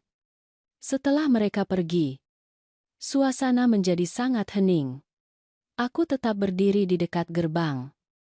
Merasakan ketegangan yang selama ini menumpuk di tubuhku perlahan-lahan mulai luruh. Kakiku lemas sampai gemetar. Bu Ratna segera merangkul lenganku dan membantuku berjalan kembali ke teras. Aku duduk di kursi yang sama. Namun perasaanku sekarang sudah jauh berbeda.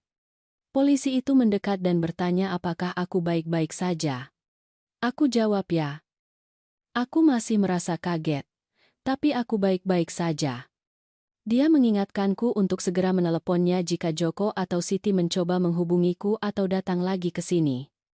Katanya kasus ini terus berlanjut dan mungkin aku akan dipanggil lagi untuk memberikan keterangan tambahan dalam beberapa hari ke depan.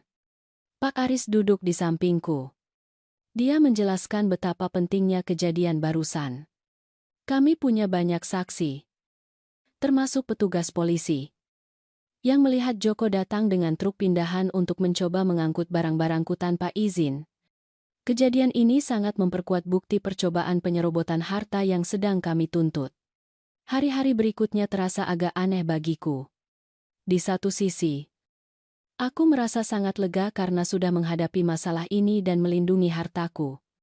Namun di sisi lain, rasa sakit karena dikhianati oleh keluarga sendiri terus menghantui setiap saat.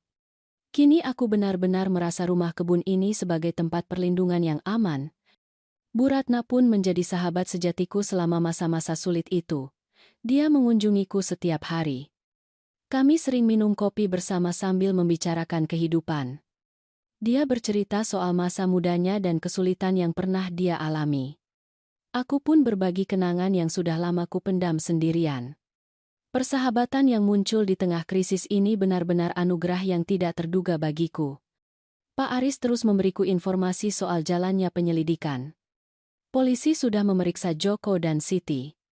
Mereka juga sudah meminta keterangan dari perusahaan jasa angkutan, penilai properti yang pernah datang, hingga kantor notaris tempat kontrak palsu itu akan didaftarkan. Setiap kesaksian semakin menguatkan bukti adanya rencana jahat untuk merampas hartaku. 3 minggu setelah kejadian di gerbang itu, Pak Aris memanggilku ke kantornya. Dia bilang ada perkembangan penting. Pihak kejaksaan memutuskan untuk secara resmi menuntut Joko dan Siti atas pemalsuan dokumen dan percobaan penipuan aset. Mereka terancam hukuman penjara jika terbukti bersalah di pengadilan. Pak Aris bertanya bagaimana perasaanku soal itu. Aku katakan jujur, hatiku hancur. Tapi aku juga merasa bebas. Hancur karena yang dituntut adalah anak kandungku sendiri. Orang yang kuharapkan bisa menemaniku dengan penuh kasih di masa tua. Tapi bebas karena akhirnya aku berani menetapkan batasan dan membela harga diriku. Aku sudah bilang cukup. Pak Aris menjelaskan ada peluang untuk menempuh jalan damai atau kesepakatan sebelum masuk ke persidangan. Jika Joko dan Siti mengakui kesalahannya, mengembalikan semua dokumen yang mereka pegang, menandatangani surat perjanjian tidak akan mendekatiku atau propertiku lagi, serta mengganti seluruh biaya pengacara yang sudah ku keluarkan, maka kejaksaan bisa mempertimbangkan hukuman yang lebih ringan atau alternatif hukuman selain penjara. Pak Aris bertanya apakah aku mau mempertimbangkan opsi itu. Aku berpikir cukup lama sebelum akhirnya setuju. Meski dia bersalah, aku tidak tega melihat anakku sendiri mendekam di penjara. Tapi aku punya syarat, mereka harus mengakui perbuatannya secara terbuka. Dan kelak cucu-cucuku harus tahu kebenarannya saat mereka sudah dewasa. Aku juga butuh jaminan mutlak bahwa mereka tidak akan pernah mencoba hal semacam ini lagi. Proses negosiasi memakan waktu beberapa minggu. Pengacara Joko dan Siti mencoba meremehkan fakta-fakta yang ada. Namun bukti-buktinya terlalu kuat untuk dibantah. Akhirnya kesepakatan damai pun tercapai. Mereka mengakui kesalahan, berjanji untuk menjauh, dan membayarkan ganti rugi sebesar 3 juta rupiah untuk biaya pengacara dan kompensasi atas kerugian moral yang kualami. Bagian dari kesepakatan itu juga mewajibkan Joko menulis sepucuk surat yang menjelaskan seluruh perbuatannya. Saat surat itu kuterima, aku duduk di teras rumah dan membacanya sambil berurai air mata. Dia mengaku bahwa dia telah buta karena keserakahan, terpengaruh oleh hasutan Siti, dan sedang tertekan karena memiliki banyak utang yang tidak pernah kusebutkan sebelumnya. Dia memohon maaf, meski dia sadar dia mungkin tidak layak dimaafkan. Aku tidak membalas surat itu karena hatiku belum siap. Luka ini masih terlalu baru dan sangat dalam. Aku simpan surat itu di laci, berharap suatu saat nanti aku bisa membacanya tanpa merasa hatiku teriris lagi.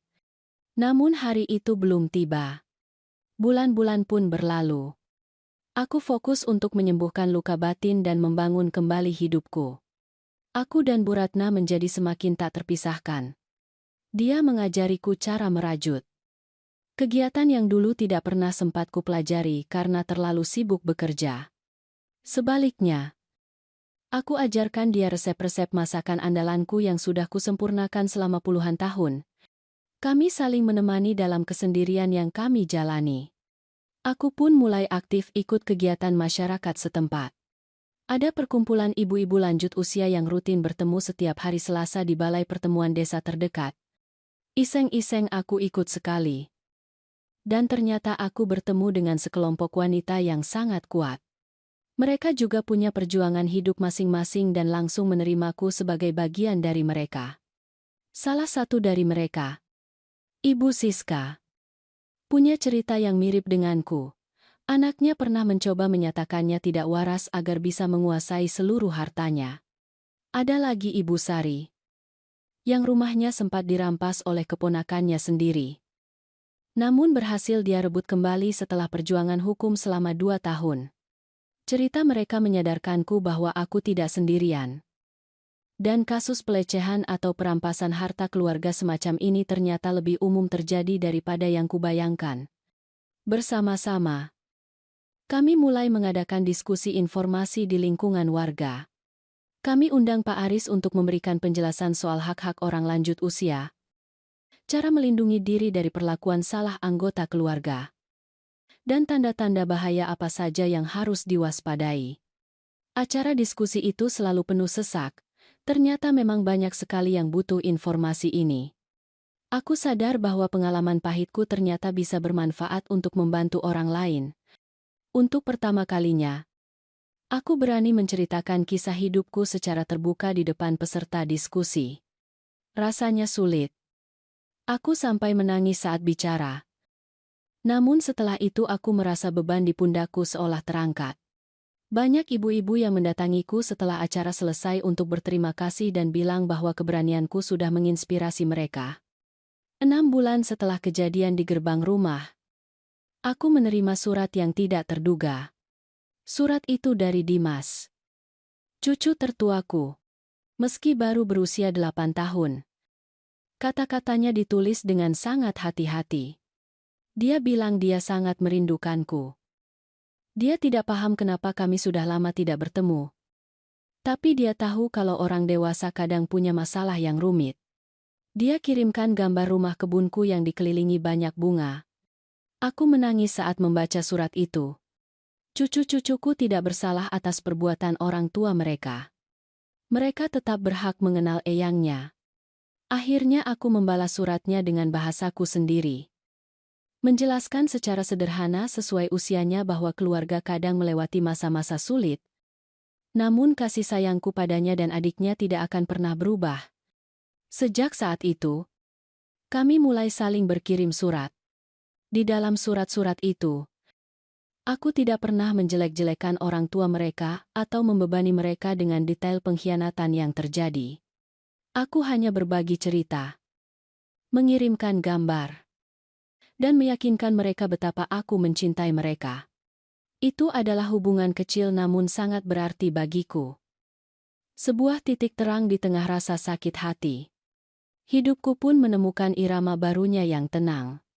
Aku habiskan sebagian besar waktuku di rumah kebun. Menikmati kedamaian yang kurai dengan penuh perjuangan. Sesekali aku pergi ke kota untuk mengunjungi teman-teman baruku dari komunitas warga. Rutinitasku sederhana namun sangat memuaskan batin. Aku terus merawat taman, menanam lebih banyak bunga, dan membuat kebun sayuran kecil. Setiap pagi aku bangun pagi-pagi, minum kopi di teras sambil melihat matahari terbit, dan mengucap syukur karena masih memiliki tempat ini dan diberikan kekuatan untuk mempertahankannya. Rumah kebun ini bukan lagi sekadar aset atau properti, melainkan simbol dari harga diriku yang berhasil kupulihkan. Setahun setelah semua kejadian itu, Pak Aris mengunjungiku untuk membawa kabar terakhir. Kasus hukumnya sudah ditutup sepenuhnya. Joko dan Siti sudah mematuhi seluruh butir kesepakatan damai. Mereka dilarang keras secara hukum untuk mendekatiku atau propertiku selama 5 tahun ke depan. Jika mereka melanggarnya, mereka akan langsung menghadapi tuntutan pidana tanpa ampun. Aku tanya Pak Aris bagaimana pendapatnya soal hasil akhir ini.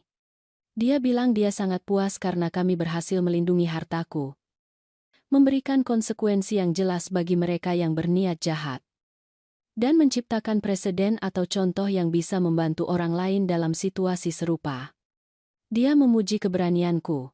Katanya banyak orang di posisiku yang memilih untuk menyerah begitu saja. Malam itu aku duduk tenang di sofaku. Sofa yang sama dengan yang pernah dicoba diangkut oleh Joko dan Siti pada hari yang mengerikan itu. Aku pandangi sekeliling ruang tamu. Perabotan yang kupilih dengan teliti. Foto-foto di dinding. Dan gorden yang kujahit sendiri. Semuanya masih di tempatnya. Semuanya tetap milikku. Tidak ada seorang pun yang bisa merampasnya dariku. Aku renungkan kembali perjalanan panjang yang sudah kulalui, dari seorang gadis desa yang miskin, menjadi ibu tunggal yang pejuang, hingga menjadi seorang wanita lansia yang berani membela harga dirinya sendiri melawan keluarganya sendiri. Setiap tahap kehidupan itu punya tantangan, rasa sakit, dan pelajarannya sendiri. Dan aku berhasil melewati semuanya. Aku tetap bisa berdiri tegak. Malam itu aku menyadari satu hal yang sangat penting.